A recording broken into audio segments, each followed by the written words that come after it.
हर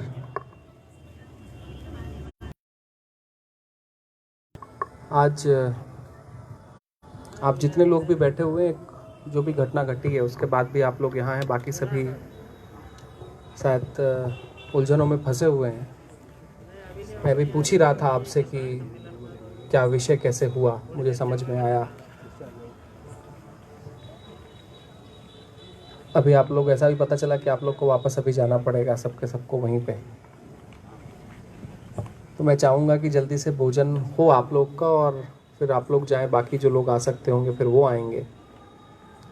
हाँ, इस घटना के बाद मुझे भी ऐसा लग रहा है क्योंकि 4-6 दिन का ये पूरा का पूरा एकादशी के एक तरीके से त्यौहार हो जाता है और वहाँ पर सबसे ज़्यादा साल भर की लोग आते हैं। एक आमदनी का अच्छा, घर परिवार चलाने का एक अच्छा समय मिलता है और उसी समय पर इस घटना के कारण शायद बंदिश दे दी गई है कुछ समय की। मैं सही हूँ?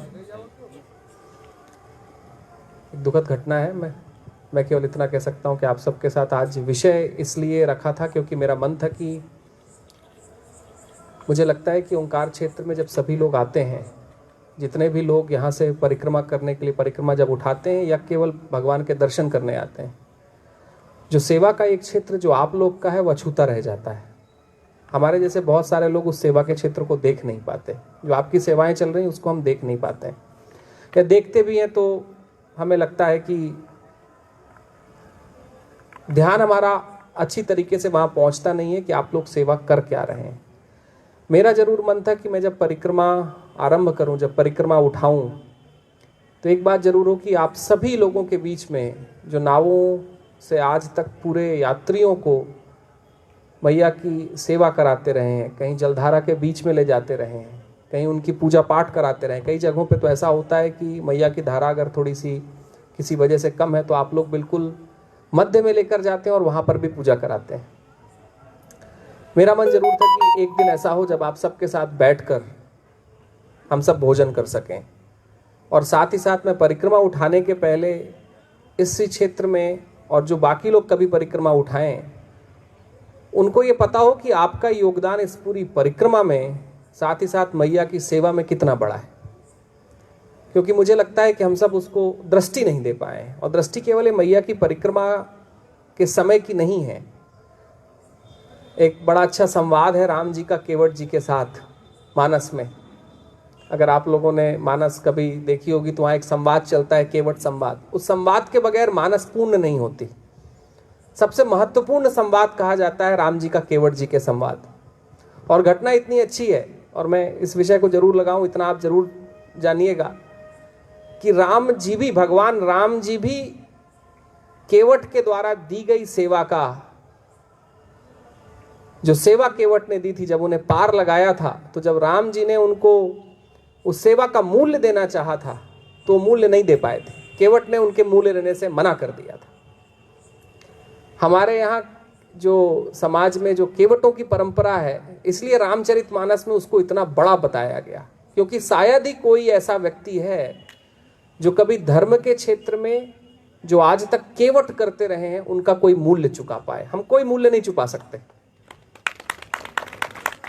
आज तक कोई चुकाया नहीं। जब भगवान राम नहीं चुका सके तो हम क्या चुका पाएंगे।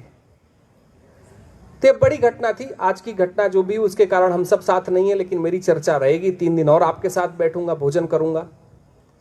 एक बात जरूर कहनी थी कि केवल बड़ा आवश्यक है हम सब लोगों का जो परिक्रमा यहां से आरंभ करते हैं, उठाते हैं, और साथ ही साथ जो अलग अलग जगहों से उठाते हैं, जो मैया की सेवा करने के लिए आते हैं, कि हम सब जब मैया की सेवा में उतरें, जब उसकी प्रार्थना और पूजा करें, तो साथ ही साथ हम केवटों के द्वारा दिए गए आज तक के, ये आज जो घटना हुई है वहां पर भी मूल्य आपको चुकाना पड़ रहा है।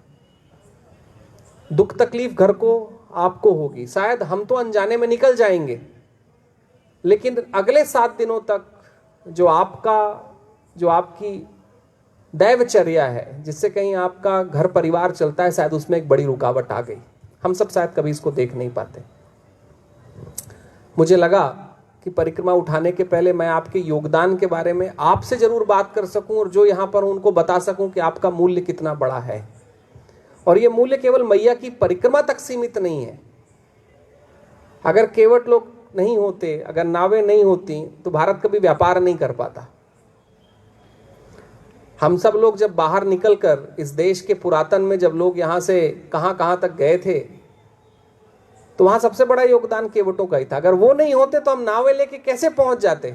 जब लोग आज बहुत सारे लोग जब बातें करते हैं कि भाई एक जमाने में इंडोनेशिया में भी हिंदू धर्म हुआ करता था, वो था इसलिए कि कुछ केवट इतने साहसी थे कि बोले चलो यहाँ से भी नाव ले जाकर हम कहीं पहुंचेंगे, हम कहीं इंडोनेशिया तक जाएंगे, दूसरा देश है, बहुत दूर है, वहां तक लोग गए, साहस के साथ गए।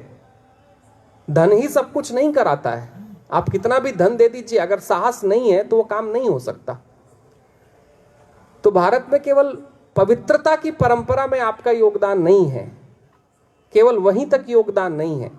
अगर भारत में कोई आर्थिक जगत का भी था तो उसमें भी बड़ा योगदान कहीं केवटों का था। असल में भारत में आप कहीं पर भी पीछे चले जाइए, उनमें बहुत महत्वपूर्ण योगदान केवटों का रहा। एक घटना है कि एक बार स्कंद पुराण में इसकी कथा आती है, मैया के तटों की कथा है। एक कण्व ऋषि हुए थे जो कहीं मंडला में अपनी पूजा याचना कर रहे थे, और एक समय ऐसा आता है कि दूसरे तट पर उन्हें देव दिखाई देते हैं, गंधर्व दिखाई देते हैं। दिख तो जाते हैं, लेकिन नदिया की मैया की बहाव इतना तेज होता है कि उनमें जाने का साहस उनको नहीं हो पाता।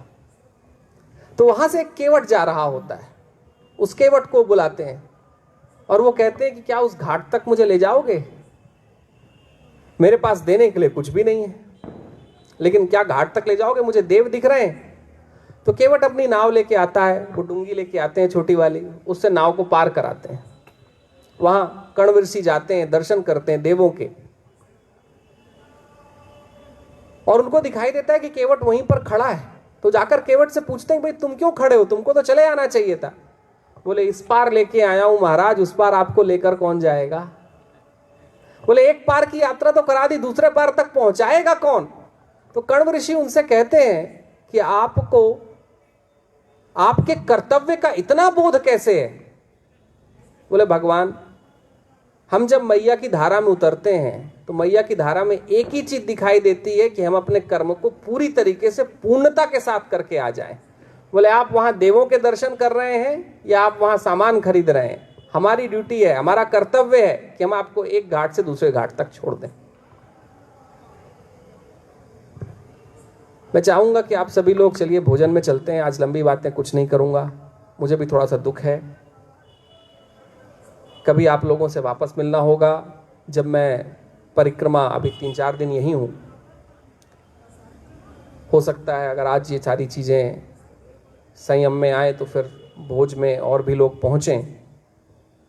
लेकिन जब मैं परिक्रमा से वापस, मैया जब मुझे यहाँ वापस लाएगी तो कोशिश होगी कि एक बार ये केवट सम्मेलन पुनः हो।